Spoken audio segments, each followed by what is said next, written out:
Welcome to the next episode of KapVista Klips. Today we have Seth and Doug from Praesidium, and I'm very excited to hear their story and get to know them and their offer. How are you guys?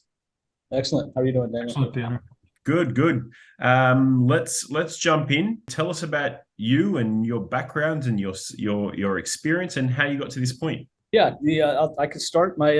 As far as my background goes, I was going to school in my early 20s to be a doctor, which wasn't the best choice for me. I've never been a great student, but I enjoyed learning. I did not enjoy being stuck in school all day. And during that time, I actually had the opportunity to meet a gentleman that would kind of become my first business mentor, so to speak. And long story short, one thing led to another. I ended up actually quitting school and spent the next 12 or 13 years building a business as a serial entrepreneur, and had an opportunity to be a part of a wellness company back in 2009 that ended up going extremely well and much better than I ever could have imagined. I learned a lot. I learned a lot about going the non-traditional path, just really entrepreneurialism. I learned a lot about people and had a lot of fun, and came to a point in 2016 where I wanted to do something different. I wanted to do something maybe a little bit more impactful, and that led to the birth of Praesidium. Awesome. And Doug, do you want to give us your background? Yeah, sure. I've been in and around the healthcare business my entire career. First 20 plus years I spent in that vein in strategic management consulting. I ended up heading up the U.S. healthcare consulting practices for PricewaterhouseCoopers, and subsequent to that, Deloitte Consulting.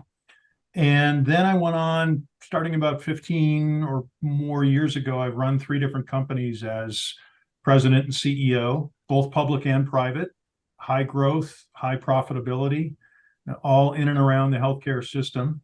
And about 3+ years ago, Seth reached out to me, told me about his new company, what he was doing, very, very intriguing to me.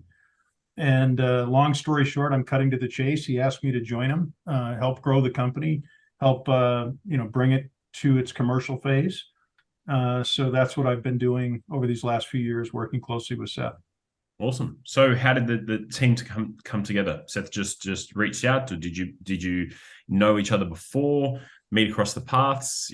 How did the team come together? I'll let you take that, Seth. Yeah, we knew each other before. So actually, the wellness company that I had an opportunity to participate in, that I told you about back in 2009, starting back in 2009, Doug was the CEO of that company. And so I had an opportunity as a very young, budding entrepreneur to learn a lot from Doug as he kind of actually ran the company. And so we hadn't spoken for several years, I'd say at least a handful of years. So we had known each other at that point for probably about a dozen years. But it had been several years since we'd been in contact. And so yeah, when we reconnected on LinkedIn, actually, he was somebody that I already knew and already trusted, and fortunately he was in a place where we told him what we were doing, and it was intriguing enough that he wanted to be a part of it. Awesome. Yeah, I would just echo Daniel. I mean, having the opportunity to work with Seth was important, was a factor in and of itself, but really doing what he was doing with the technology and what it can do ultimately made all the difference in the world for me. Because late in my career, it's interesting to even say that, late in my career, but when you've been in business 35 or approaching 40 years, you can start saying that, late in my career. I really wanted to make a difference. I wanted something to be really meaningful in every way you can define that term. And Praesidium and its BioFi technology and the good that it can and will do, ultimately, including saving lives going forward, is something that for me, I couldn't pass that opportunity up. Yeah. So that's probably a good segue. Tell us about the technology. What does it do? If I put my consumer hat on, what does it do for me? Tell me about it. Yeah, absolutely. So the entire reason for the birth of this technology essentially it was designed initially to prevent unnecessary tragedy where possible. That's the whole name. The Praesidium is a Latin term for you to protect, the guardian, etc. And originally, the thought that led to the creation of this technology was really around hot car deaths. Think of those horrific stories we all hear every summer where somebody leaves their baby or their toddler in a hot car, or their dog or something like that. But anywhere ranging from hot car deaths to infants, that are, in a position where they can't breathe in their crib, or they're not being watched, or even an elderly person that's alone and not being watched or monitored, having something go wrong, or even the slow onset potentially of, heart disease over time that we don't even perceive. And how can we, is there a way, is there a possibility to prevent this, or to help, or to mitigate, or anything like that? And so that was the thought process that in the very beginning that led to the creation of the technology. And what we came up with was, we wanted a technology that could always be watching and monitoring human vital signs, but without any touch, without any contact.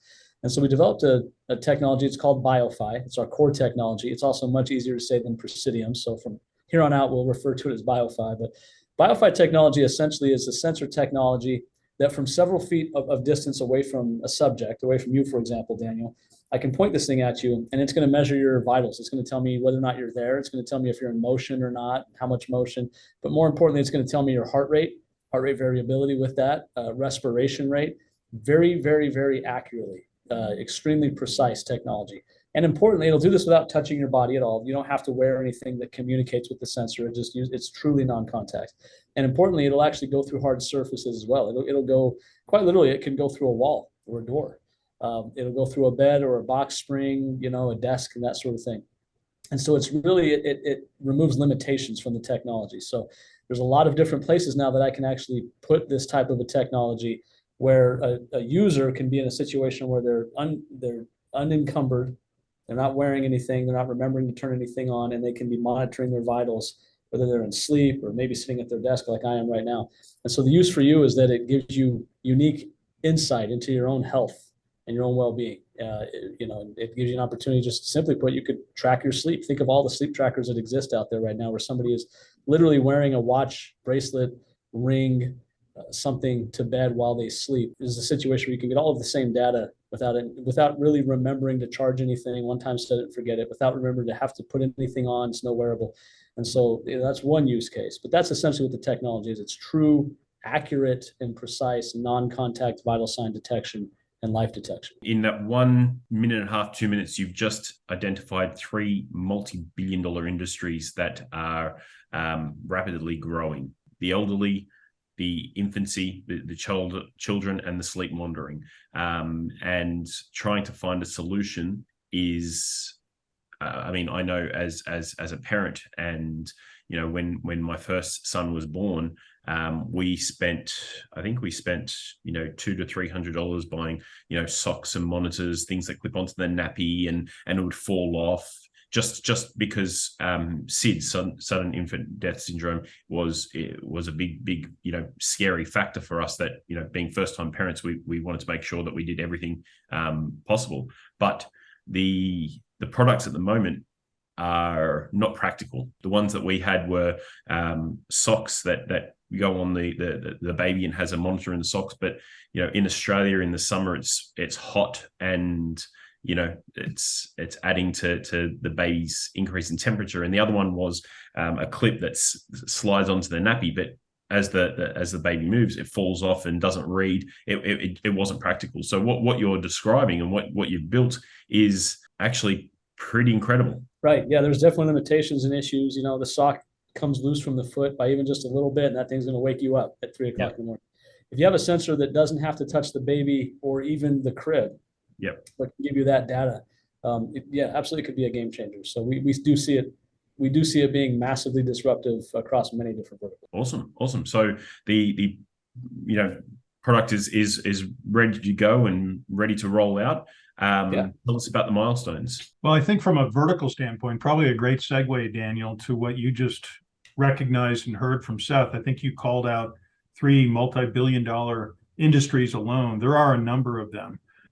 Clearly, smart sleep, or what we would call intelligent sleep, is our first vertical that we're looking at and forging a number of different B2B relationships with, all kinds of opportunities in that space. An easy, and I say this with a smile because I'm not on the technology side, I'm more on the business side, but an easy pivot for us from intelligent sleep is remote patient monitoring. It's a little bit different, but if you think about nursing homes, assisted living, senior living, huge capability for our technology to be deployed in settings like that, where residents or patients with Alzheimer's or dementia, a big challenge is wandering, getting out of their bed, moving, fall detection, things like that.